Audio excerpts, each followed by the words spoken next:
Les amis, bonjour. Harry Mariette, expert en Krav Maga. Une vidéo dans ma voiture. On va parler de l'école. Et ça va nous amener à une réaction intéressante. Allô, mon nom c'est Franck Félé, directeur du Ghana. Abonne-toi à la chaîne.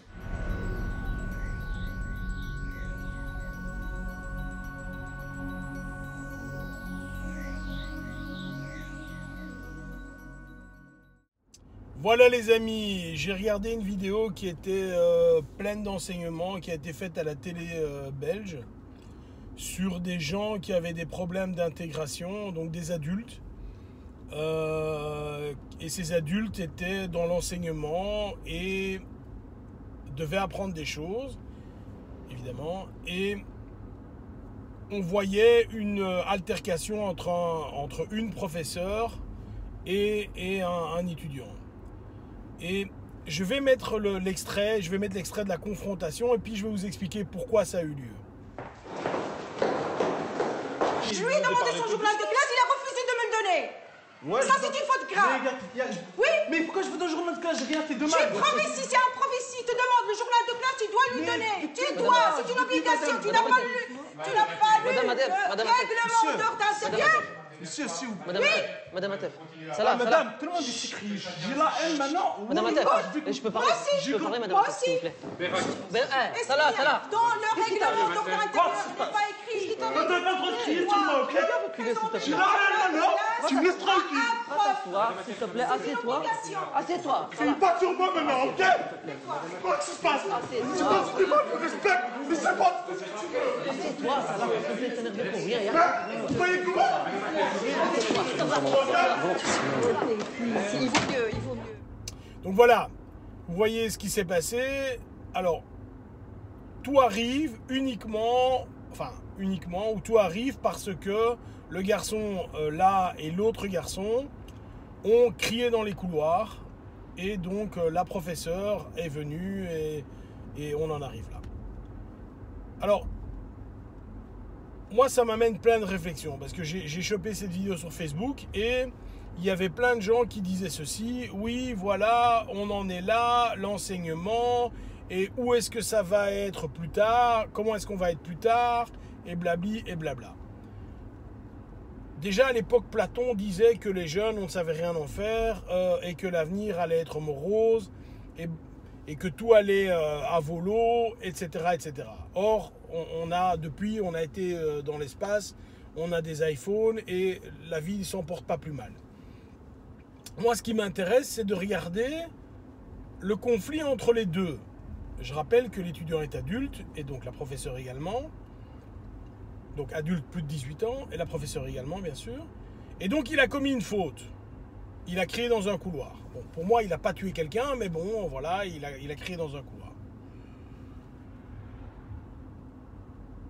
Regardez, ou re-regardez si vous voulez la vidéo. Est-ce que vous pensez vraiment que la façon dont le professeur, ou la professeure en l'occurrence, crie et hurle sur l'élève est la bonne façon pour sanctionner l'élève? Moi, je regarde ça d'un œil extérieur et je vais ramener ça à la self-défense évidemment parce que c'est ça qui m'intéresse. Il y a un conflit entre deux personnes. La personne qui est assise, l'étudiant, a fait une erreur, a commis une bêtise, ou enfin peu importe, et donc doit avoir une sanction. Et donc effectivement, il doit avoir une sanction, il doit remettre son journal de classe ou que sais-je, il ne l'a pas fait, il est dans le bureau du proviseur ou que sais-je, et donc là, il doit effectivement être puni. Voilà. Mais lorsque moi je fais un excès de vitesse en voiture, adulte, je me fais arrêter par la police.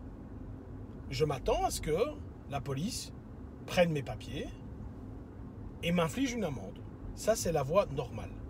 Je ne m'attends pas à ce que le policier m'hurle dessus comme si j'étais un enfant de 4 ans ou comme si j'étais un animal qui a fait pipi sur le tapis. Je m'attends simplement à ce que cette personne prenne mes papiers, m'inflige une sanction. Idem pour l'étudiant. Je pense que la réaction de la professeure aurait été beaucoup plus constructive en disant voilà, en ne s'adressant déjà pas à lui, mais au préfet, au proviseur ou à la personne qui était à côté, en disant voilà, il a fait ça. Je lui ai demandé son journal de classe, il n'a pas donné. Et donc voilà, il doit avoir une sanction, gérez-le. qu'est-ce qu'elle fait? Elle essaye de prendre, avec les arguments qu'elle a, de prendre l'outil de l'enseignement, l'outil de l'école, elle essaye de prendre l'établissement avec elle pour montrer son pouvoir. Et son pouvoir, elle le montre comment? Elle hurle dessus en expliquant qu'il a tort et qu'il n'a pas lu et blabli et blabla. Je ne pense pas que dans ce conflit, humilier la personne en lui expliquant qu'il n'a pas fait ceci, pas fait cela, et en même temps lui criant dessus, ça va arranger les choses. Et maintenant, je remets ça dans un conflit entre deux personnes. Imaginez que vous ayez un conflit avec quelqu'un. Et vous n'êtes pas d'accord. Si vous avez un conflit, c'est qu'il y a un problème de fait.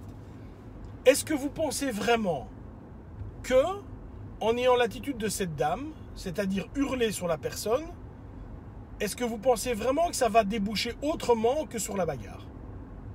Bien, ma réponse, elle est non. Je pense que si quelqu'un a cette attitude envers moi dans la vraie vie, je vais lui mettre une claque. Je pense. Et donc, là où tout le monde était, oui, vous avez vu l'enseignement, etc., où est-ce qu'on va, etc. Moi, je suis tout à fait contre. Je dis simplement, le jeune a fait une erreur, il doit être puni. Il ne faut pas discuter de ça, il doit être puni, bien sûr. Mais, en tant qu'enseignant, en tant que responsable de l'autorité, tu dois gérer ça avec une certaine hauteur, une certaine différence de comportement. Si toi, tu commences à te comporter comme un enfant et à hurler, ça ne va pas.